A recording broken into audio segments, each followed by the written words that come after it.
Assalamualaikum warahmatullahi wabarakatuh. Salam sejahtera bagi kita semua. Seperti biasa, Jundini kali ini bakal menemani kalian untuk mengulas beberapa informasi maupun berita yang terbit di koran Harian Rakyat Benteng. Tepatnya hari ini 17 Juni, hari Kamis 2021. Nah, ada apa ya di Benteng hari ini? Jangan lupa untuk kalian, sebelum kita lanjut, untuk like, share ke semua media sosial yang kalian punya, dan aktifkan notifikasinya agar setiap video yang kami upload, kalian orang pertama yang menontonnya.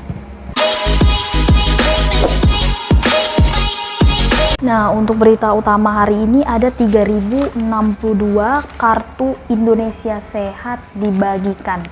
Dilaporkan dari Pondok Kubang, itu kemarin akhirnya dibagikan kepada kades, perangkat, dan anggota keluarga. Ini sebagai bentuk perhatian pemerintah Kabupaten Bengkulu Tengah dalam bidang kesehatan bagi aparatur pemerintah desa. Nah, Kepala BPJS Kesehatan Benteng, Melisa Ripka Aritonang mengatakan, total kartu itu 3062. Nah, rinciannya bagi 81 kades atau kepala desa, terus 932 perangkat desa, dan 2049 anggota keluarga. Melisa juga menuturkan sesuai dengan regulasi, 4% iuran ditanggung oleh Pemkab Benteng dan 1% dipotong dari penghasilan tetap kades atau perangkat.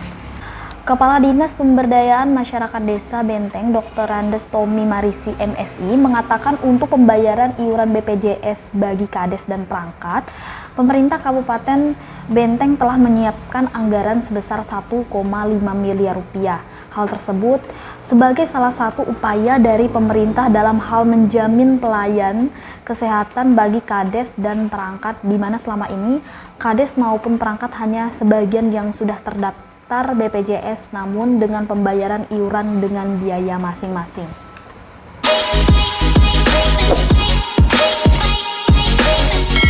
Berita selanjutnya ini mengenai keluhan warga soal aktivitas tambang batu bara.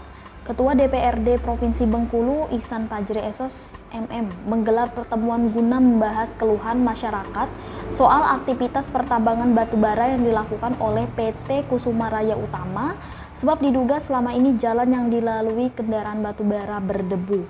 Ihsan Fajri menemui 8 orang kades di Kecamatan Semidang Lagan, Kabupaten Bengkulu Tengah yang berada di kawasan lahan pertambangan, yakni Kades Tabalagan, Kades Lagan Bungun, Kades Pagar Jati, Kades Gajah Mati, Kades Semidang, Kades Pagar Gunung, dan Kades Siring, serta ada Kades Kota Niur. Ihsan mengatakan dalam pertemuan itu kades tersebut meminta untuk PT KRU memberikan bantuan 1 unit ambulan untuk 1 desa.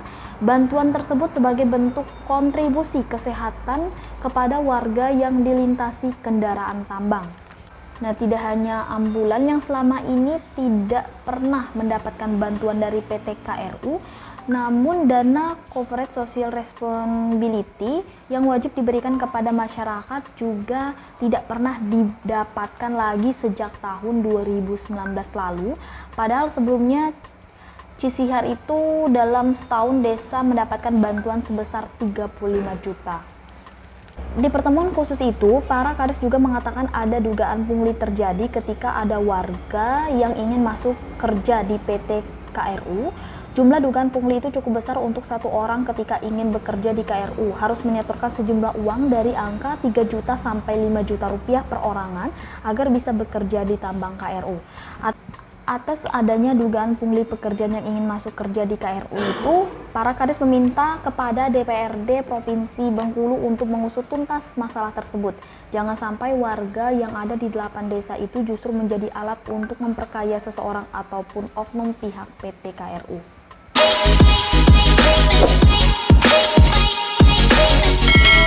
Berita selanjutnya ini masih dari halaman utama bahwa pengukuran luasan 2000 meter persegi diklaim tuntas.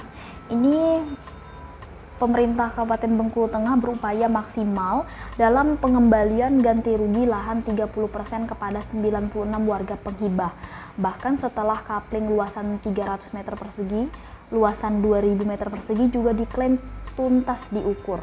Wakil Bupati Septi Periadi STP MAP mengatakan jika beberapa waktu lalu pihaknya bersama Badan Pertanahan Nasional atau BPN langsung turun ke lapangan guna melakukan pengecekan dan pengukuran kaplingan lahan. Septi juga mengungkapkan Kemudian pada minggu depan kembali dilakukan pengukuran lahan dengan luasan 5.000 meter persegi. Setelah tuntas, masyarakat bisa secepatnya melakukan pengurusan sertifikat. Diharapkan pengurusan di BPN tidak dikenakan biaya yang mahal. Kepala Dinas Perumahan Rakyat Kawasan Pemukiman dan Pertanahan Benteng Dr. Rades Henry Donald SHMH mengatakan pemerintah Kabupaten Bengkulu Tengah bekerja sama dengan BPN dalam penentuan titik dan luasan lahan. Di samping itu meminta kepada Kades untuk memberitahu warga agar sedikit membersihkan lahan agar lebih mudah untuk dilakukan pengukuran. Kemudian Dinas Pekerjaan Umum dan Penataan Ruang membantu membuka akses jalan menuju lahan.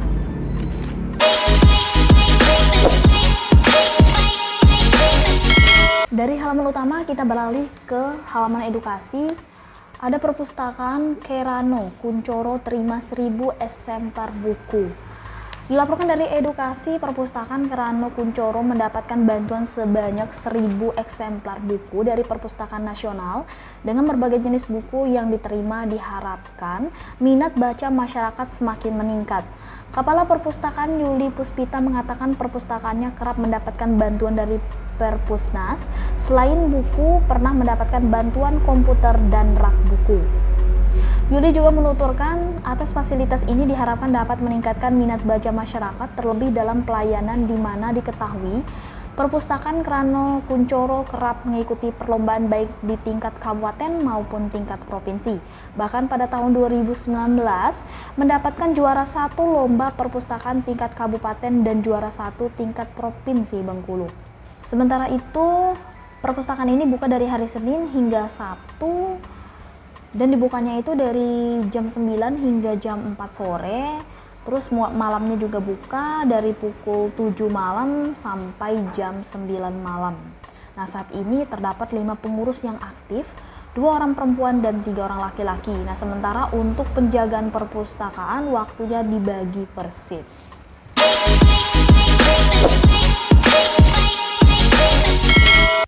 Nah, untuk berita terakhir hari ini dari halaman liputan 11, yaitu 2 desa tuntas laksanakan penyuluhan kesehatan masyarakat.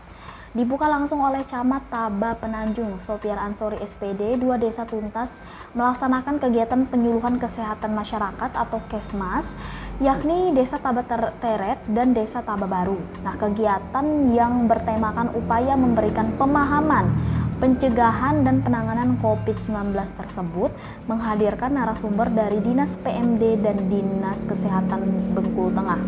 Dalam sambutannya, Camat mengaku bahwa penyuluhan kepada masyarakat tentang pencegahan dan penanggulangan COVID-19 ini perlu dilaksanakan sedini mungkin oleh pemerintah desa. Bahkan desa telah menganggarkan dana desa 8% untuk pencegahan. Sementara itu, Kades Taba Teret Sopian SIP mengaku bahwa kegiatan penyuluhan dilaksanakan setelah pihaknya memberikan sejumlah perlengkapan protokol kesehatan kepada masyarakat.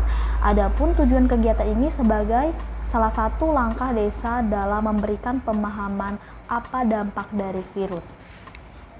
Senada yang disampaikan juga dari Kades Taba Baru, Zainal Amri, yang mengatakan jika kegiatan yang dilaksanakan tersebut merupakan upaya pemerintah desa agar warga, tim relawan, serta perangkat desa bisa memahami tentang COVID-19.